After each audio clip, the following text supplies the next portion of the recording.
Hello and welcome to your astrological vibrations for Wednesday, January 4th, 2017 by Gaia Blooming.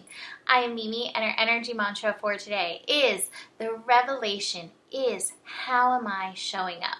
And you could take it a step further. The revelation is always how am I showing up? And so that's what we're working with today in this energy. How are you showing up in this Capricorn? This means we are halfway through Capricorn. We've gotten through the second revolution evolution day of Sun in Capricorn. So we're learning these lessons of how are we showing up. And today we have Mercury going back out of Capricorn, back into Sagittarius. It is going to be spending about a week. It's moving next Thursday. So it's going to be spending about a week in Sagittarius, helping us realign the energy. And half this time, it'll be retrograding, and half the time it'll be going direct. It's going direct on Sunday. So as we go back in retrograde, into Sagittarius, Mercury energy, we're releasing that control, like just setting that aside. We've been working on releasing that control. We're setting that aside, and now we're like, okay, so I've had this desire, this passion, this fire within me. How's my aim? Have I been able to maintain this focus? Have I been able to maintain this focus and continue showing up for this energy? Or have I let this waver? I was talking to somebody the other night and I was like, here's the thing with me. I can, recite all the Abraham stuff, but when push comes to shove, when stuff gets hard, I drop that and I start focusing on reality. And so one of the calls that the universe is asking me to do to actually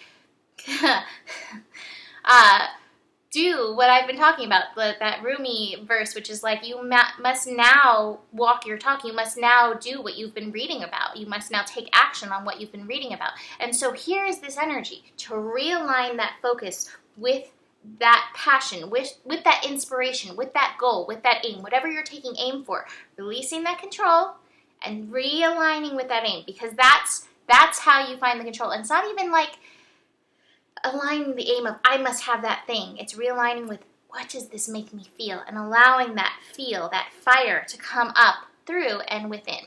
Now, what's interesting is as Mercury shifts into Sagittarius, we have the moon finishing up in Pisces. So we've had all this Pisces energy going on. And let's be fair, we're going to still have 6 energies in Pisces. So it's not like the moon shifting is going to be, oh, no Pisces. No, we're still going to have strong Pisces. But as the moon prepares to shift to Aries, it's going to meet up with Mercury. So 29 degrees, that master level degree. And I'm looking at my notes and I'm like, leave room for the dragon? What? What dragon? And then I was like, oh, I remember. One of my favorite memes that I've ever seen, and I've posted it several times, is, a pessimist sees like the glass is half empty. The optimist sees the glass is half full. And the awesomist sees that, oh, there's a dragon in that glass, and in the water there's like this reflection of a dragon. This is, to me, this connection. This is a square between the moon and Mercury. But 29 degrees, it's like, let's get past this resistance. Can you see this dragon?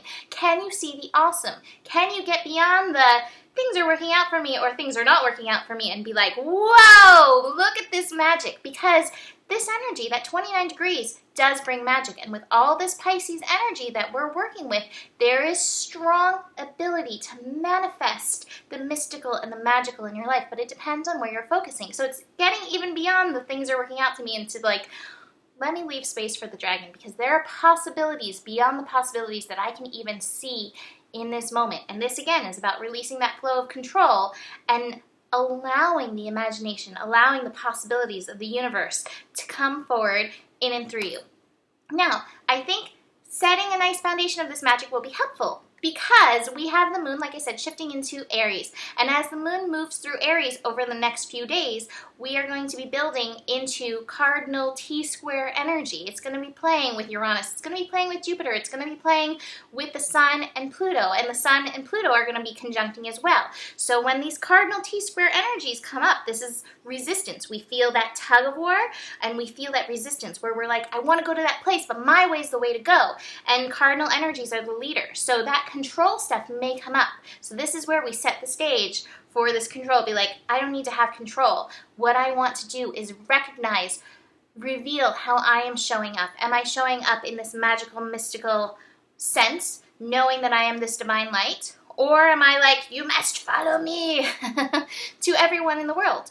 And, you know, it always goes back to, I'm a Sagittarius, and I believe there are many paths to one thing. I think because we are all made in our unique way, that would make sense that every person has, every entity, every being has a unique path to getting there. And so it's just about revealing what your path is and showing up on your path and being the light to help others find what their path is. So that's what we're going to work on doing through this moon and Aries energy that we're moving into. Now, we've got some strong fire going. So the inspiration, the creativity may come up on you. Channel your energy into that, into the creativity. I actually have a creativity card. I love that. So that, and I'm throwing it, so that you can flower and grow and trust in your personal process, because this is about your personal process. This is the revelation of how you are showing up in your life.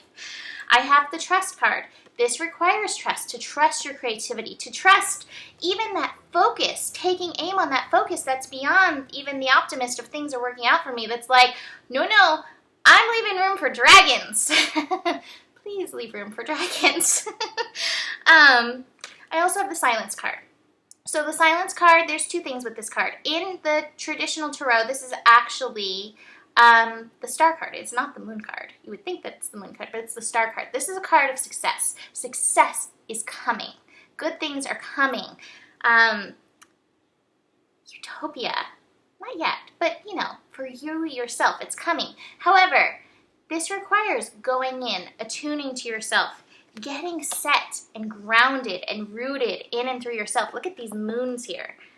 Look at this energy. So it's really being present, being with yourself to move into this energy. Now, I love the archetype cards that I have. I have Seeker. And Seeker says a thirst for wisdom and truth wherever they are. The shadow attribute is inability to commit to a path once found. Okay, I think that could be a thing, inability to commit to a path once found. But you may be like me and be like a Sagittarius or a Gemini or something else that's mutable and it's like, hey, there's lots of different paths. My thing is like, find your ways and find the things that work with you and keep seeking them. And the shadow attribute is like, not saying you must walk my path to somebody else, but rather be like, hey, you walk your path, I'll walk mine. We'll shine a light on each other when we go through those curves and those hard times and help each other through. But be the seeker. Keep not hunting, but aiming. I like that word, aiming. Archer, aiming for what it is that lights you up, that takes you further, that moves you further out of that soul case and into your soul light, into your lighthouse. Now, I also have the Advocate card, and I keep pulling this one. The Advocate inspires you to put compassion into action. You must now do what you have been reading about, taking that action. Compassion for yourself, compassion for your focus, compassion for your soul and what you came to live. So putting that into action. The shadow attribute is embracing negative causes or committing to causes for personal gain. Again, I would say forcing somebody else to take your path. Your path is your path. So these two go together. This is an individual thing, individual thing, individual thing, individual thing. All of this is individual energy. That's that Aries. I am an Aries energy. You are responsible for yourself. But when you do that, your color lights up the whole world. So ultimately, it's all working together for the highest good. But you've got to focus on yourself. Your I am, how you are showing up, that is the revelation. And that is that energy for today. So yay, I have a week left of my sale. So work with me in 2017. You can get 6 readings for $180. It's a really great deal. Or 12 readings for $300, which is 2 free readings. And this gives the readings at $30, which, you know, for a half an hour reading, they're usually $45. And all of those prices are going up this year because I like to survive and thrive and be abundant, and because I put a lot of good work in. So, and the universe said so. So, that's it for today, but you can do that at GaiaBlooming.com or email me, mimiclark@gmail.com if you have any questions. Have a beautiful day. I will see you tomorrow. Namaste.